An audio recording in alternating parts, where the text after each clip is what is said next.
Hi. ఈరోజు మన cyber security first సెషన్లో మనం ఏం చూస్తామంటే అసలు సైబర్ సెక్యూరిటీ అంటే ఏంటి, ఇప్పుడు మన సొసైటీలో సైబర్ సెక్యూరిటీ ఇంపార్టెన్స్ ఎంత ఉంది, తర్వాత అటాకర్స్ ఏ విధంగా మన ఎన్విరాన్మెంట్స్ని హ్యాకింగ్ చేయగలరు, ఓకే, తర్వాత ఎథికల్ హ్యాకింగ్ అంటే ఏంటి, వీటన్నిటి గురించి చాలా డీటెయిల్గా తెలుసుకోవడానికి ట్రై చేద్దాం. Okay, so cyber security and ethical hacking అంటే ఏంటి? సో సైబర్ సెక్యూరిటీ ఏంటి? డైలీ మనం మొబైల్స్ యూజ్ చేస్తాం లేదా ల్యాప్టాప్ యూజ్ చేస్తాం. సో ఎవ్రీథింగ్ అనమాట ఒకదానికొకటి కనెక్ట్ అయి ఉన్నాం. ఓకే, త్రూ ఇంటర్నెట్ ఒకదానికొకటి మనము కనెక్ట్ అయి ఉన్నాం. సో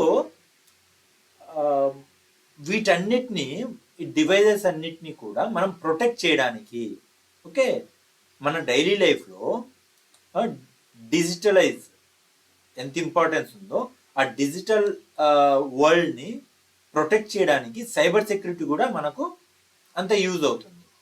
ఓకే, సో మన కోర్సులో సైబర్ సెక్యూరిటీ మీద అవేర్నెస్, స్కిల్స్ అండ్ దీనిలో కెరీర్ ఆపర్చునిటీస్ ఎలా ఉంటాయనేసి ఒకసారి డిస్కస్ చేద్దాం. What is cyber security? Okay, cyber security ఏం చేస్తుంది? Computer, devices, networks and data, వీటన్నిటిని కూడా మనం డైలీ వాడుతూనే ఉంటాం. ఓకే, డైలీ వాడేటప్పుడు ఇప్పుడు కంప్యూటర్స్ చూద్దాం. వాటికి మనం కంప్యూటర్స్ యూజ్ చేయాలంటే మనం కొన్ని పాస్వర్డ్స్ పెట్టుకొని ఉంటాం, లేదంటే ఏదైనా నెట్వర్క్ అయి ఉండొచ్చు, వైఫై అయి ఉండొచ్చు. ఓకే, వీటన్నిటి నుంచి కూడా unauthorised access. Okay, unauthorised access అంటే ఏంటంటే మీ పర్మిషన్ లేకుండా మీ యొక్క డివైస్ని యాక్సెస్ చేయడం, అంటే వితౌట్ పాస్వర్డ్. ఓకే, వాళ్ళ దగ్గర పాస్వర్డ్ లేకున్నా కూడా యాక్సెస్ చేయడం, వితౌట్ పాస్వర్డ్ వైఫైని యాక్సెస్ చేయడం. ఓకే, ఈ విధంగా మన డేటాని ప్రొటెక్ట్ చేసుకోవడానికి సైబర్ సెక్యూరిటీ అనేది చాలా యూజ్ అవుతుంది. ఓకే, ఎలాగైతే ఇప్పుడు సపోజ్ మన హౌస్ ఉంది, హౌస్కు ప్రొటెక్షన్ ఏంటి? డోర్స్తో పాటు ప్రాపర్గా లాక్స్ అన్నమాట. తర్వాత ఏవైనా అలారం పెట్టుకోవడం, ఎవరైనా ఇంట్లోకి రావాలని చూస్తే సో అలారం మోగడం. ఓకే, తర్వాత ఏదైనా కొన్ని పాస్వర్డ్ ప్రొటెక్టెడ్ డోర్స్ అన్నమాట. ఓకే, ఈ విధంగా. సో ఎలాగైతే మనం మన హౌస్ని ప్రొటెక్ట్ చేసుకోవడానికి దొంగల నుంచి ఇవన్నీ మనం అరేంజ్ చేసుకుంటామో, అలాగే సైబర్ సెక్యూరిటీ కూడా అటాకర్స్ మన డేటాని ఈ డిజిటల్ రిసోర్సెస్ నుంచి థెఫ్ట్ చేయకుండా కాపాడడానికి ఈ సైబర్ సెక్యూరిటీ అనేది చాలా యూజ్ అవుతుంది. ఇది మన డైలీ లైఫ్లో చాలా ఇంపార్టెంట్ అనమాట. ఎందుకంటే ఇప్పుడు మనం మొబైల్ ఉంది, చాలా పర్సనల్ థింగ్స్ ఉంటాయి, ఫొటోస్ అవ్వచ్చు, లేదంటే ఏదైనా క్రెడిట్ కార్డ్ ఇన్ఫర్మేషన్ ఉండొచ్చు, లేదంటే బ్యాంక్ అకౌంట్ ఇన్ఫర్మేషన్ ఉండొచ్చు, పర్సనల్ థింగ్స్ ఉండొచ్చు. కానీ వీటన్నిటిని, డేటా మొత్తాన్ని మనము అటాకర్స్ నుంచి ప్రొటెక్ట్ చేయడానికి సైబర్ సెక్యూరిటీ అనేది చాలా యూజ్ అవుతుంది. ఓకే, ఒక ఎగ్జాంపుల్ చూద్దాం. ఓకే, శామ్ అనే అతను ఒక ప్రొఫెషనల్ ఐటీ ఎంప్లాయ్. ఓకే, ఇతను వర్క్ ఫ్రమ్ హోమ్ వర్క్ చేస్తున్నాడు. Okay, work from home job చేస్తున్నాడు. ఓకే, ఇతను ఇంటర్నెట్ యూజ్ చేసేసి, ఓకే, షాపింగ్ కావచ్చు, ఫేస్బుక్ కావచ్చు, లేదా ఇన్స్టాగ్రామ్ కావచ్చు, ఏదైనా ఎంటర్టైన్మెంట్ కావచ్చు, ఎవ్రీథింగ్ కూడా బ్యాంక్కి సంబంధించిన బ్యాంకింగ్ కావచ్చు, ప్రతి ఒక్కటి కూడా ఇంటర్నెట్ని యూజ్ చేసి వాడుతున్నాడు. ఓకే, ఇతను జస్ట్ హ్యాకింగ్, సైబర్ అటాక్స్ గురించి విన్నాడు, బట్ ఏంటంటే అతనికి తెలియదు అనమాట హ్యాకింగ్ అంటే ఏంటి, సైబర్ అటాక్స్ అంటే ఏంటి. ఓకే, ఎవరెవరు ఎవరెవరు ఎఫెక్ట్ అవుతారు. సో ఇలాంటివి వాళ్ళకి అతనికి అవగాహన లేదు. ఓకే, సో హ్యాకింగ్ అంటే ఏంటి, ఎవరెవరు ఎఫెక్ట్ అవుతారు. ఓకే, ఒకరోజు శామ్కి ఈమెయిల్ వచ్చింది, ఏమని, బ్యాంక్ నుంచి. Okay, it is urgent to confirm your account details. Okay, మీరు అర్జెంటుగా మీ అకౌంట్ డీటెయిల్స్ని కన్ఫర్మ్ చేసుకోండి అనేసి ఒక లింక్ వచ్చింది ఈమెయిల్కి. ఓకే, ఆ లింక్ ఓపెన్ చేసి అతను ఏం చేశాడు, అతని net banking user name password enter చేశాడు. ఓకే, తర్వాత ఏమైంది, అతని అకౌంట్లో ఉన్న మనీ ఏదైతే ఉందో అతను చెక్ చేసుకునేసరికి అతని పర్మిషన్ లేకుండా ఆ డబ్బంతా అటాకర్స్ అకౌంట్కి ట్రాన్స్ఫర్ అయిపోయింది. ఓకే, దీన్ని మనం అటాక్ అంటాం. ఓకే, వాళ్ళు ఏం చేస్తారు, అనాథరైజ్డ్ యాక్సెస్ కోసం ట్రై చేస్తారు. అంటే యూజర్ పర్మిషన్ లేకుండా ఆ డేటాని కానీ ఆ మనీని కానీ తీసుకోవడానికి ట్రై చేస్తారన్నమాట. ఓకే, సో ఈ డిజిటల్ లైఫ్లో ప్రతి ఒక్కరు కూడా ఒకరికొకరు కనెక్ట్ అయి ఉన్నారు. ఓకే, ఇండివిజువల్స్ అయి ఉండొచ్చు, లేదంటే కంపెనీస్ అయి ఉండొచ్చు, లేదంటే గవర్నమెంట్స్ ఉండొచ్చు. సో ఎవరైనా కావచ్చు, ఎవరైనా కూడా ఈ డిజిటల్ లైఫ్లో అటాకర్స్ టార్గెట్ చేస్తారన్నమాట. ఓకే, బికాజ్ ఇప్పుడు గవర్నమెంట్ ఉంది. ఓకే, గవర్నమెంట్ వెబ్సైట్స్ ఉన్నాయి. అటాకర్ ఏం చేస్తాడు, ఆ గవర్నమెంట్ వెబ్సైట్స్లో లాట్ ఆఫ్ పీపుల్ డేటా ఉంటుంది. ఓకే, ఆ స్టేట్ కావచ్చు, కంట్రీ కావచ్చు. ఓకే, చాలా valuable data, like Aadhaar card ఉండొచ్చు దాంట్లో, లేదంటే వాళ్ళ బ్యాంక్ డీటెయిల్స్ ఉండొచ్చు ఆ గవర్నమెంట్ సైట్స్లో. సో ఈ డేటాని అటాకర్స్ టార్గెట్ చేస్తారు. ఓకే,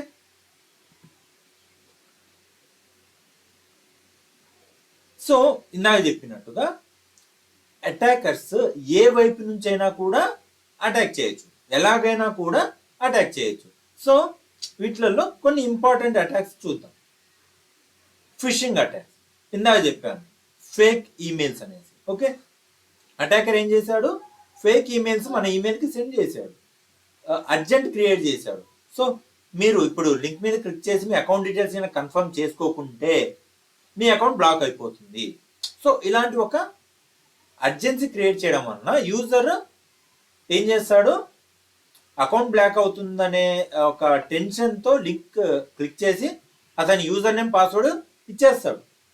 ఓకే, ఇవ్వడం వలన ఈ డేటా అటాకర్ చేతిలోకి వెళ్ళిపోయి మన అకౌంట్లోంచి అమౌంట్ మన పర్మిషన్ లేకుండా అటాకర్స్ అకౌంట్లోకి ట్రాన్స్ఫర్ అవుతుంది. Okay, next ransomware attack.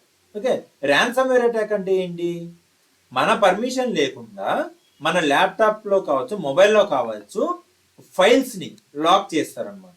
Okay, lock చేసేసి వాళ్ళు మనీ డిమాండ్ చేస్తారు attackers.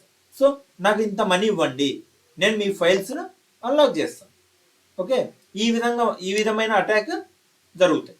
Next malware attack. Malware attack ఏంటంటే మనము డైలీ మూవీస్ డౌన్లోడ్ చేస్తాం అనాథరైజ్డ్ పోర్టల్స్ నుంచి, లేదంటే అనాథరైజ్డ్ పోర్టల్స్ నుంచి సాఫ్ట్వేర్స్ కావచ్చు, యాప్స్ కావచ్చు డౌన్లోడ్ చేస్తాం. ఓకే, అలా డౌన్లోడ్ చేయడం వలన మనకి తెలియకుండానే ఈ మాల్వేర్స్ అనేవి మన సిస్టంలోకి రావడానికి ఛాన్స్ ఉంటుంది. ఓకే, మాల్వేర్స్ రావడం వలన మన ల్యాప్టాప్ అవ్వచ్చు, లేదంటే మొబైల్లో అవ్వచ్చు, మన డేటాని అటాకర్స్కి ట్రాన్స్ఫర్ చేయడానికి మాల్వేర్ అనేది యూజ్ అవుతుంది. Next denial of service. Okay, DOS attack అంటాం దీన్ని. Overloading systems. ఇప్పుడు ఓవర్లోడింగ్ సిస్టమ్స్ అంటే ఏంటి, ఇప్పుడు ఒక సెకండ్కి ఒక 10 రిక్వెస్ట్లు రావడం ఒకటి. ఓకే, ఆ సిస్టమ్ అనేది బేస్డ్ ఆన్ సిస్టమ్ కాన్ఫిగరేషన్ అది హ్యాండిల్ చేస్తుంది. కానీ ఇక్కడ ఏం చేస్తున్నాము, సెకండ్కి 1 lakh అవ్వచ్చు, 10 lakhs అవ్వచ్చు రిక్వెస్ట్ సెండ్ చేస్తాం. ఓకే, అలా సెండ్ చేయడం వలన అటాకర్ సిస్టమ్ ఏమవుతుంది, ఆ రిక్వెస్ట్ అన్నిటిని హ్యాండిల్ చేయలేక ఓకే సర్వర్ అనేది డౌన్ అయిపోతుంది. సో వెబ్సైట్ వర్క్ అవ్వదు. దానివల్ల ఏంటి, కంపెనీస్కి లాట్ ఆఫ్ బిజినెస్ లాస్ అనేది ఉంటుంది ఫైనాన్షియల్గా. Okay, and social engineering attacks. Okay, social engineering attacks అంటే ఏంటి, మ్యానిపులేటింగ్. ఓకే, సపోజ్ ఒక అతను మీకు కాల్ చేసి మీకు ఏటీఎం కార్డ్ అనేది బ్లాక్ అవుతుంది, ఓకే, దానికి ఈకేవైసీ చేయాలి, సో మేము చేస్తాము, మేము కస్టమర్ కేర్ నుంచి కాల్ చేస్తున్నాము, సో ఓటీపీ చెప్పండి చాలు అంటారు. మనం ఏం చేస్తాము, మనకు తెలియక ఓటీపీ చెప్పిన వెంటనే అటాకర్ ఏం చేస్తాడు, మన అకౌంట్లోంచి మనీని ట్రాన్స్ఫర్ చేసుకుంటాడు. ఇదొక రకమైన మ్యానిపులేటింగ్ అన్నమాట. సో ఇది, సో ఇలాంటి అటాక్స్ అన్ని ఏం చేస్తాయి, మనకి సీరియస్ చాలా డ్యామేజ్ అనేది ఎక్కువ చేస్తుంది ఈ డిజిటల్ లైఫ్లో. Okay, including amount, okay, amount bank నుంచి ట్రాన్స్ఫర్ చేసుకోవడం, లేదంటే కనుక మన ఐడెంటిటీని తీసుకోవడము, సో మన పర్సనల్ ఇన్ఫర్మేషన్ని తీసుకోవడం వల్ల ఏమవుతుంది, ప్రైవసీ బ్రీచ్ అనమాట. అంటే మన పర్సనల్ థింగ్స్, ఫోటోలు ఉండొచ్చు, ఓకే, లేదంటే ఏదైనా కాల్ రికార్డ్స్ ఉండదు, ప్రతిదీ కూడా మనకు ప్రైవసీ అనమాట. సో అవన్నీ అటాకర్ చేతిలోకి వెళ్ళిపోయిన తర్వాత మనల్ని బ్లాక్మెయిల్ చేయడానికి కూడా ఛాన్స్ ఉంటుంది. ఓకే, నెక్స్ట్ అసలు సైబర్ సెక్యూరిటీ రోల్ ఏంటి? ఓకే, సో ఫస్ట్లో చెప్పాను, సైబర్ సెక్యూరిటీ ఏం చేస్తుంది, మన సిస్టమ్స్ని, మన డేటాని అటాకర్స్ నుంచి కాపాడడానికి సైబర్ సెక్యూరిటీ అనేది ప్రొటెక్ట్ చేస్తుంది. ఓకే, నెక్స్ట్, సో దీంట్లో చాలా టెక్నాలజీస్ కూడా ఉంటాయి అన్నమాట, టెక్నిక్స్ ఉంటాయి. తర్వాత కొన్ని ఎలా అంటే, ఇప్పుడు ఒక అప్లికేషన్ ఉంది, మనం స్ట్రాంగ్ పాస్వర్డ్స్ క్రియేట్ చేసుకోవడం. ఓకే, గెస్సబుల్ పాస్వర్డ్స్ ఉంటాయి, సంథింగ్ అడ్మిన్ పాస్వర్డ్ వచ్చేసి అడ్మిన్ 1234 సంథింగ్ ఇలా. ఓకే, అలా గెస్సబుల్ పాస్వర్డ్స్ కానీ లేదంటే డిఫాల్ట్ పాస్వర్డ్స్ కానీ మనం మెయింటైన్ చేయకూడదు. ఓకే, సో నెక్స్ట్ ఎన్క్రిప్షన్ అంటే ఏంటి, సో నార్మల్గా మనకు ప్లెయిన్ టెక్స్ట్లో ఫార్వర్డ్ అవుతూ ఉంటుంది డేటా. దాన్ని మనం ఏం చేస్తాం అంటే కొన్ని టెక్నిక్స్, కొన్ని లైబ్రరీస్ యూజ్ చేసి ఎన్క్రిప్షన్ మెథడ్లోకి డేటాని కన్వర్ట్ చేస్తాం. ఓకే, దానివల్ల ఏంటంటే హ్యూమన్ ట్రాఫిక్ అనేది, త్రూ ఇంటర్నెట్ వెళ్ళే ట్రాఫిక్ అనేది హ్యూమన్ రీడబుల్ ఫార్మేట్లో వెళ్ళదు. ఓకే, సో ఏంటంటే మనము వాటిని చూసినా కూడా మనకు అర్థం కాదు, అలా ఉంటుంది ఎన్క్రిప్షన్ అనేది. సో ఫైర్ వాల్స్, ఇప్పుడు మనది ఒక కంపెనీ అనుకోండి, మనం ఒక అప్లికేషన్, మన ప్రోడక్ట్ ఉంది, ఆ ప్రోడక్ట్కి ఫైర్ వాల్ని యూజ్ చేయడం వల్ల ఏంటి, సో అప్లికేషన్లోకి ప్రతి ఒక్కరిని ఎంటర్ అవ్వనివ్వదు. ఓకే, సో ఇదొక ప్రొటెక్ట్ అనమాట. ఎవరైనా అనాథరైజ్డ్ యాక్సెస్ చేయాలని చూస్తే ఫైర్ వాల్ బ్లాక్ చేస్తుంది. ఓకే, తర్వాత యాంటీవైరస్ ఎందుకు, మాల్వేర్ అటాక్స్ నుంచి ప్రొటెక్ట్ చేయడానికి. And secure communication protocol like SSL, TLS అలా. ఓకే, ఇదన్నమాట. సో సైబర్ సెక్యూరిటీ ఏంటి, మన హౌస్కి ఎలాగైతే లాక్స్, అలారమ్స్ లేదంటే గేట్కి సెక్యూరిటీ గార్డ్స్ పెట్టుకుంటామో దొంగలు పడకుండా, సో అలాగే మన ఈ డిజిటల్ లైఫ్లో మన డిజిటల్ హోమ్ అంటే ఏంటంటే మన మొబైల్స్ అవి ఉండొచ్చు, లేదంటే మన పర్సనల్ డేటా ఏదైతే ఉందో మనం చాలా చోట్ల ఇస్తాం మన డేటాని. బ్యాంక్స్లలో ఇస్తాం, గవర్నమెంట్ సెక్టార్ వెబ్సైట్లో ఇస్తాం, ప్రతి చోట ఇస్తాం. లేదంటే ఒక సిమ్ కార్డు కొనాలన్నా మన ఆధార్ కార్డు ఇస్తాం. సో ఈ డేటాను మొత్తాన్ని అటాకర్ చేతిలోకి వెళ్లకుండా సైబర్ సెక్యూరిటీ అనేది ప్రొటెక్ట్ చేస్తుంది. ఓకే,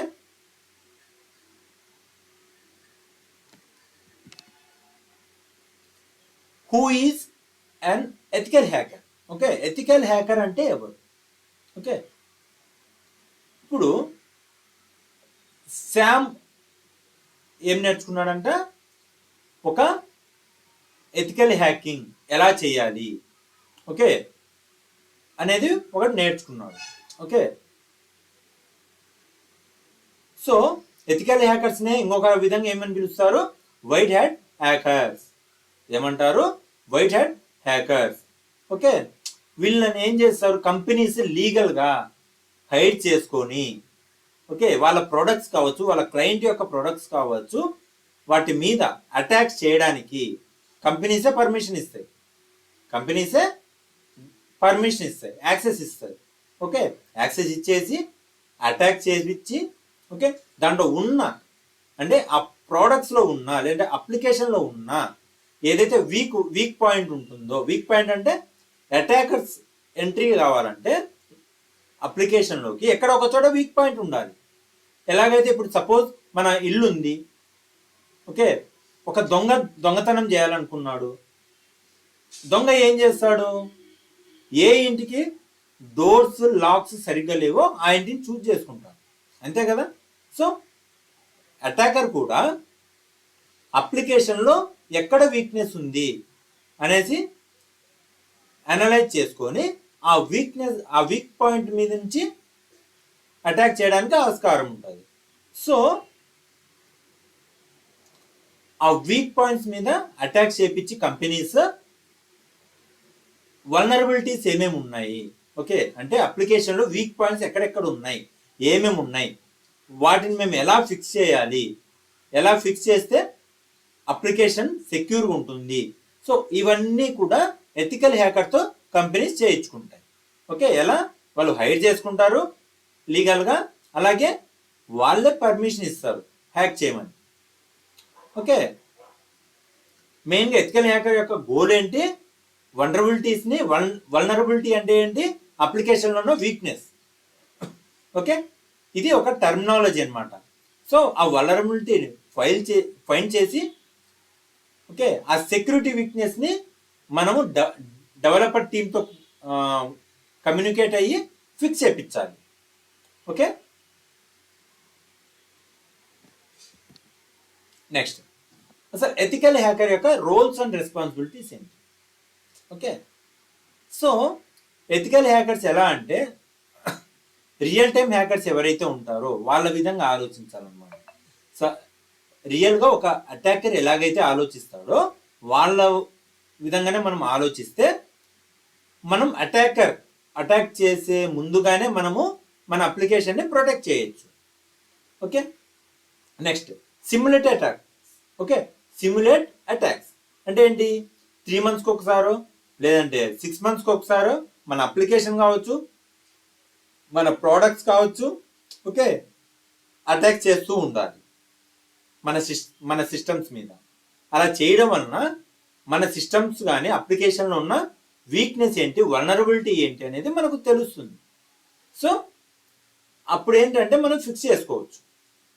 ఓకే, నెక్స్ట్ ఏంటి, రిపోర్ట్ జనరేట్ చేయాలి. ఆ అప్లికేషన్ మనం టెస్ట్ చేసిన తర్వాత డీటెయిల్గా మనం ఒక రిపోర్ట్ తయారు చేయాలి. ఓకే, ఏంటి అటాక్, ఏంటి అటాక్ సివియారిటీ ఏంటి, అంటే అది హై రిస్కా, లో రిస్కా, ఓకే, అటాక్ ఎలా జరగచ్చు, దాన్ని ఎలా ఫిక్స్ చేయాలి. సో ఇవన్నీ కూడా మనము ఒక రిపోర్ట్ జనరేట్ చేయాలి. ఓకే, నెక్స్ట్ ఏంటి, కాన్ఫిడెన్షియలిటీ వచ్చేసి మనం ప్రొటెక్ట్ చేయాలి. ఇప్పుడు సపోజ్ మీరు ఒక కంపెనీలో వర్క్ చేస్తున్నారు, మీరు ఒక సిస్టమ్ మీద అటాక్ చేశారు, మీకు వల్నరబిలిటీస్ ఏంటివో కూడా మీకు తెలుసు. ఓకే, కానీ అవి బయటికి లీక్ చేయకూడదు. ఓకే, మనం ఫైండ్ చేసిన వీక్నెస్ని, ఓకే, వాటిని మిస్యూజ్ చేయడం కానీ బయటికి వేరే కంపెనీస్కి చెప్పడం కానీ చేయకూడదు. Stay updated. ఓకే, ఇప్పుడు ఎవ్రీడే డిజిటల్ లైఫ్ అనేది చాలా అప్డేటెడ్గా ఉంది, like AI, okay, machine learning, so ఇలా అనమాట. సో ఎవ్రీడే మన స్కిల్స్ వచ్చేసి అప్డేట్ చేసుకుంటూ వెళ్ళాలి కొత్త టెక్నాలజీస్తో. ఓకే, అలా అప్డేట్ చేసినప్పుడు ఏమవుతుంది, ఆ థ్రెట్స్ని తొందరగా ఫైండ్ చేయడం, వాటిని తొందరగా అటాక్ జరగక ముందే మనము వల్నరబిలిటీస్ని ఫిక్స్ చేసుకోవచ్చు. ఓకే,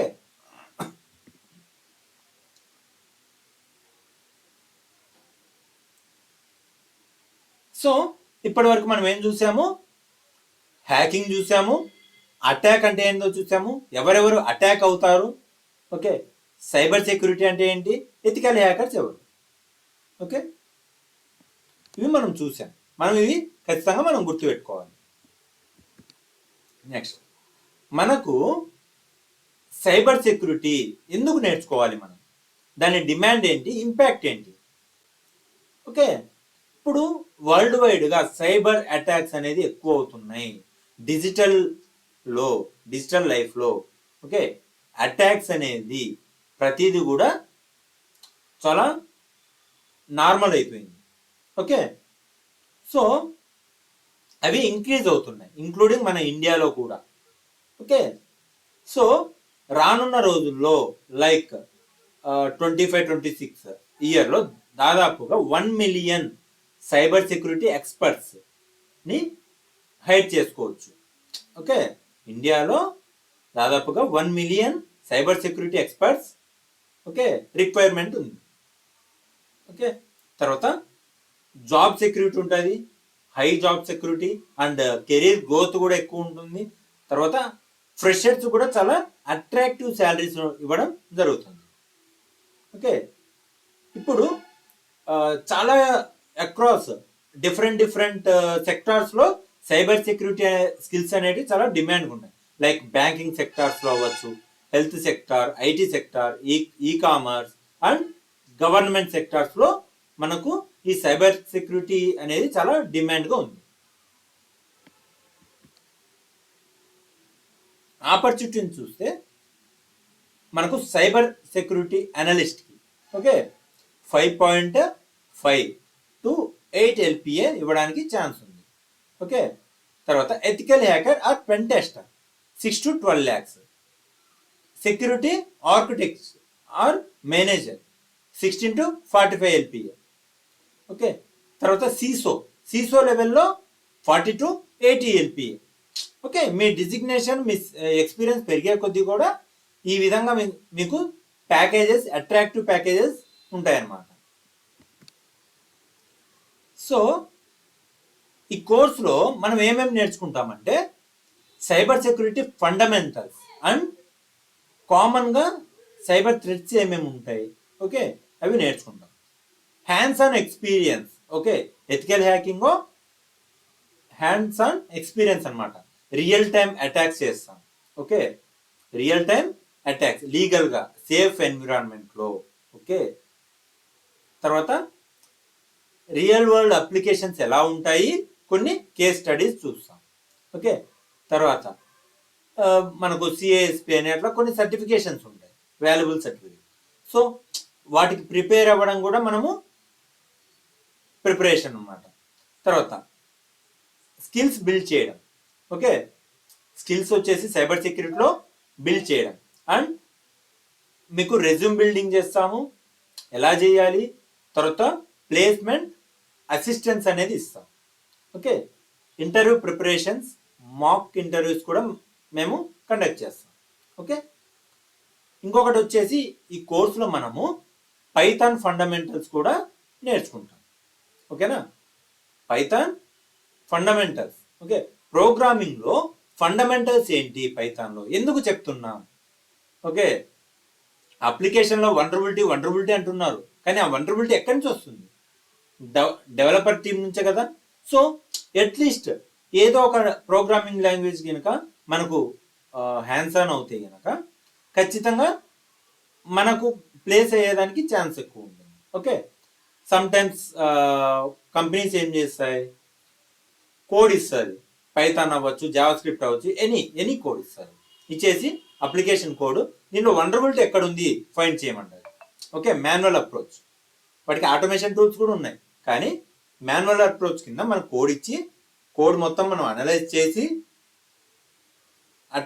అటాక్ చేయడానికి వీక్ పాయింట్ ఎక్కడ ఉంది, సో మనం కోడ్ లెవెల్లో కూడా వర్క్ చేయాల్సి వస్తుంది. సో దానివల్ల ఫండమెంటల్స్, బేసిక్ ప్రోగ్రామింగ్ అనేది నేను ఈ కోర్సులో ఇంక్లూడ్ చేస్తున్నా. ఓకే ఓకే నెక్స్ట్ క్లాస్లో మనము కామన్ థ్రెడ్స్ ఏమున్నాయి, ఓకే తర్వాత వచ్చేసి నెట్వర్క్ ఫండమెంటల్స్ ఏంటి, అటాక్స్, తర్వాత ఎక్స్ప్లాయిట్స్, ఇవన్నీ మనం నేర్చుకుంటాం. ఓకే, కొన్ని టూల్స్ గురించి చూస్తాము, తర్వాత pen test methodologies, okay vulnerability ఏ విధంగా ఐడెంటిఫై చేస్తాము, రియల్ వరల్డ్లో మనం కేస్ స్టడీస్ చూస్తాము. Okay, hands on exercise. Okay, తర్వాత లీగల్ ఏంటి, ఇల్లీగల్ ఏంటి, సైబర్ సెక్యూరిటీలో. సో ఎవ్రీథింగ్ మనము కవర్ చేస్తాం అన్నమాట. Okay, yeah. సో మీరు ఎప్పుడు కూడా లర్నింగ్ అనేది కన్సిస్టెన్సీ ఉండాలి. ఓకే, లర్నింగ్ అనేది చాలా కన్సిస్టెన్సీగా మనకు వెళ్ళిపోతూ ఉండాలి. ఓకే, మీరు గ్యాప్ పెట్టడం, కన్సిస్టెన్సీ లేకుండా ఈరోజు వింటారు, లేదంటే మళ్ళీ ఇంకొక 5 డేస్కి జాయిన్ అవ్వడం, ఈ విధంగా చేయడం వల్ల ఏంటంటే కన్సిస్టెన్సీలో మీకు అండర్స్టాండింగ్ అనేది మిస్ అవుతుంది. ఓకే, సో అది మిస్ అవ్వద్దు. సో నెక్స్ట్ క్లాస్లో మనము ఇవన్నీ కవర్ చేద్దాం. ఓకే.